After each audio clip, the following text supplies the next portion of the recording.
It's 5:47 on a Tuesday, and Stacy's at the office experiencing a moment of peril. Kind of hanging around waiting for a meeting with someone, and I grab these. Her coach and her monkey mind are jockeying for position. Part of her wants to scarf the chips. Part of her knows that she's not really hungry. She's stressed and tired. So right now I'm really checking in with myself and really trying to understand what is really the root of this, and I think it's just the need to feel comforted. Just in case you think we've been making up this whole monkey mind versus coach thing, neuroscientists have been studying what happens in the brain when we're mindful and when we're mindless. Every human mind has these two different modes, and we switch back and forth between them. When we're operating in that instinctive, automatic mode, we often make choices that are consistent with our immediate gratification and the least amount of effort. When we're in that other mode, we're a different version of ourselves because we're more likely to have access to our deepest values and a long-term vision for our lives. When Stacy reaches for the chips, the parts of her brain associated with stress, fear, and appetite are lit up. But when the coach steps in, other brain regions come online, like the prefrontal cortex, which gives her the ability to make an active choice about the chips. Quick side note here, and this is important. To be clear, there is nothing wrong with eating chips. Everybody knows chips are delicious. But when you eat them, maybe you should do it because you actually want to, instead of being driven blindly by some difficult emotion like stress. Anyway, that said, back to Stacy's inner race. Who is going to prevail here? Was about to open this bag and realize, oh wait, I need to take a minute and take a breath and really assess what's going on. So I stopped, I took a breath, and I'm a little anxious about this meeting, and I'm also really tired and just want to go home. So I think what I'm going to do right now is ask if I can meet with this person tomorrow, go home, have the dinner that I prepared, and close out my day. Stacy's coach for the win. So how do the rest of us empower our coach? You do this in a meditation practice, you're literally teaching your brain how to do it, and it generalizes to any sort of decision or intention you have in life. Lest you feel guilty about occasionally being co-opted by your monkey mind, Alexis, our otherwise perfectly enlightened meditation teacher, divulged to us that he has been using mindfulness to manage a habit of his own. I had a really strong habit of checking a news app that I didn't really want to keep checking because it was a little bit activating. So just recognizing throughout the day, when is it that when do I tend to get pulled towards that pattern, that habit? So it seems like there are two opportunities here. If I'm Alexis and I'm noticing I'm compulsively checking the news, then maybe there's a moment as my zombie hand is moving toward the phone and you're like, oh wait, that's an opportunity to wake up. Or maybe it's once I'm 3 or 4 stories deep and my stomach is upset, that jars me into awareness. Yes, anytime, any place actually along that whole cycle is going to be gathering, we'd say, the information that is revealing to us, oh, this is some pattern of suffering. I mean, the waking up itself is a win. It can be a dopamine hit of a different sort. Right. It's like, okay, yeah, I'm in the middle of doing something I didn't want to do, but the fact that I woke up in the middle of it is, that in and of itself is a reward that you can register in the brain. It is a reward. And I think oftentimes what we're waking up to is where we then begin to judge ourselves, that it feels, it feels yucky, or, oh my God, I failed again. And if we can start to actually sense and appreciate, here is another win, another moment of awareness, and I'm learning about this pattern, how powerful it is. And when we see something is painful clearly enough, and with enough awareness, the pattern at times will let go. Hi, this is Alexis. Most of us don't realize just how much of the time we're living on autopilot. And it's this mode of being on autopilot where the forces such as craving or aversion take hold. In this session, we'll explore a bit more deeply how we get seduced when we're in the autopilot mode, and how, when we recognize this moment, we can shift from being controlled by these habits of desire and aversion to a moment of mindfulness, which can give us the space to remember our deeper intention. Let's get started. If you haven't already, Find a posture that feels comfortable to you. You can sit, stand, or lie down. Allow your eyes to close if you like, or keep them gently open if that feels more natural. You might take a few deeper breaths to get started, breathing in through the nostrils and letting go on the out-breath. And again, breathing in and letting go. So just getting a sense of arriving, of giving ourselves this time to shift from being sped up or rushing to being more aware of the present moment as it's happening.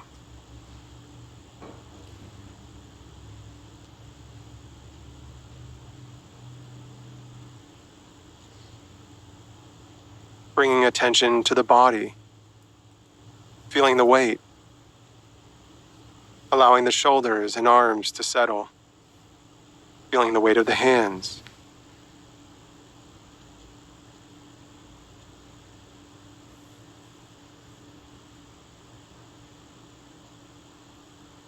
Feeling the whole body, noticing any places of contact on the ground or chair.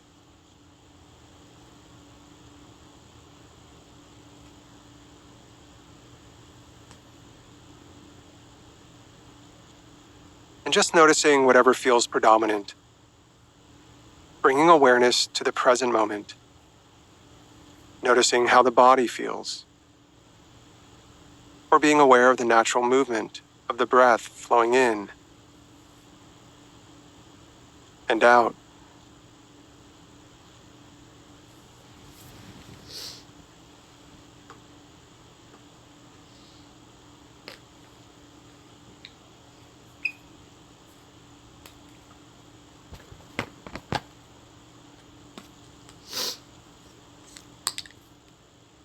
The experience of becoming more aware is often described as feeling more present, more settled, of knowing, or brightness. So just sensing for yourself how it feels to settle into this moment, just as it is.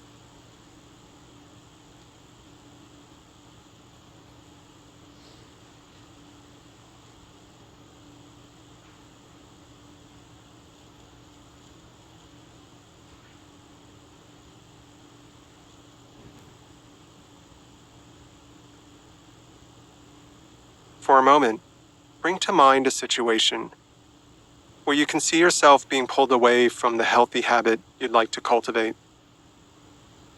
That despite your intention, it's as if there's an obstacle in the road or a force steering you off track.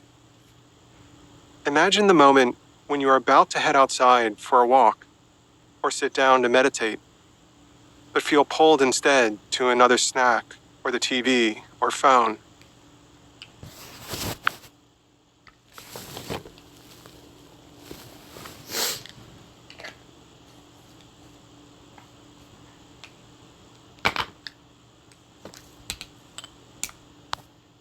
If it feels okay to do so, see if you can sense what's happening in that moment.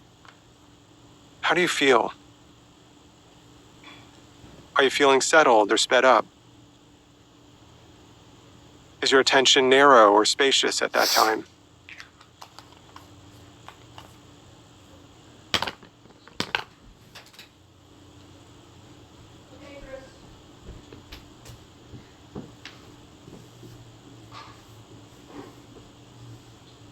In the situation where you're being pulled away from your intention, notice who is at the wheel. Has a moment of craving or desire crept into the mind?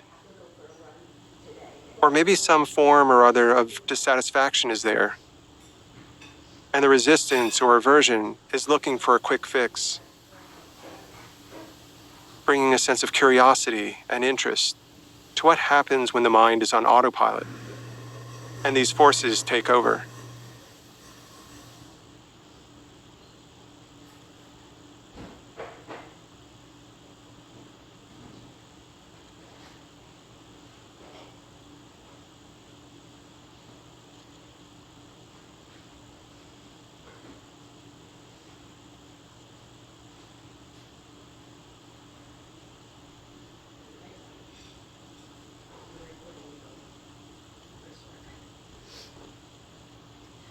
Great.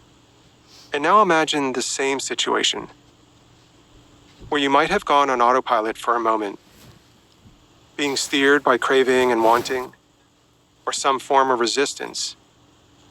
And just see yourself pause for a moment.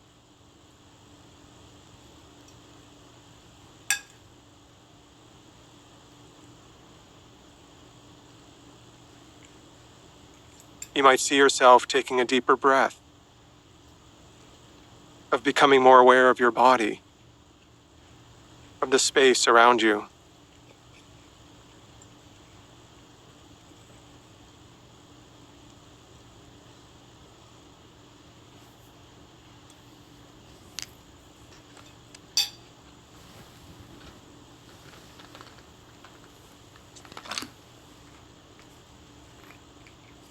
And see if just for a moment, even if the forces of craving and aversion steer you off track, you can remember your deeper aspiration, the values that you care about.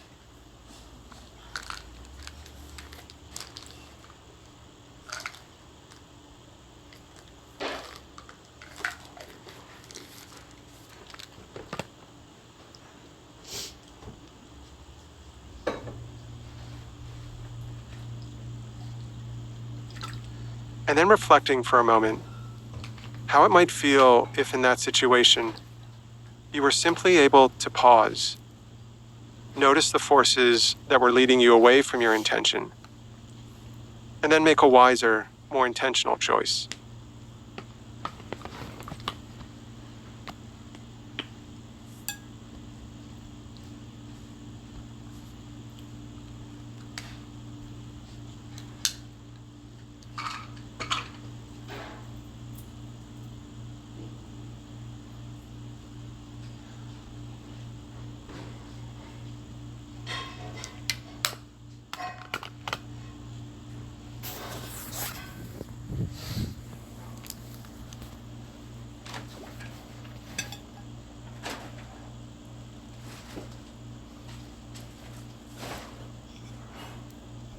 And now just returning your attention to being here, in the present moment.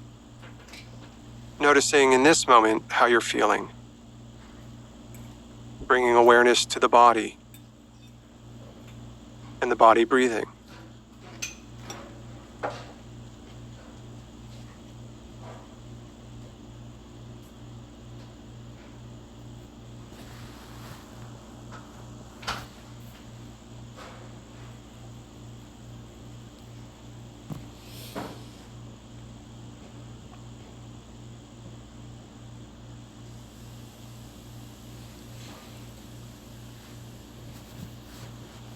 Our practice, both in these more formal moments, but also when we're in the midst of our lives, is an ongoing discovery of how to bring in another moment of awareness.